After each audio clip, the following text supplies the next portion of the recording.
I call heaven and earth to witness against you this day, that I have set before you life and death, blessing and curse. Therefore choose life, that you and your descendants may live, loving the Lord your God, obeying his voice, and clinging to him. For that means life to you and length of days, that you may dwell in the land which the Lord swore to your fathers, to Abraham, to Isaac, and to Jacob, to give them. Deuteronomy 30:19-20. God's people were preparing to enter the promised land. Moses called each one to make an eternal decision, to choose life or death, heaven or hell, peace and prosperity or division and ruin. To choose life was to choose God and to receive his offer of a future salvation. His challenge to the people is our challenge every Sunday at Mass. The Eucharist is our ultimate life choice. To make such a choice lightly is to profane the body and blood of the Lord. Like the Israelites, we can either receive or reject the life that Christ offers us in the Eucharist. Sadly, many Catholics go through the motions of the Mass, never fully realizing what the Eucharist is. Christians of many denominations talk about making a decision for Christ, but Catholics are given that opportunity every time we participate in the Mass.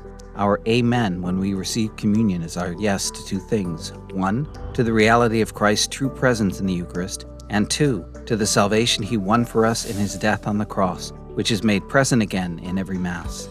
How we respond to the Eucharist truly matters. St. Paul even talked about receiving the Eucharist in an unworthy manner. For anyone who eats and drinks without discerning the body eats and drinks judgment upon himself. 1 Corinthians 11, verse 29. Our Catholic faith is no simple matter. Each Sunday as we participate in the sacrifice of the Mass, we renew our commitment to follow Christ. Like the people in Moses' day, we are being offered a choice between life and death.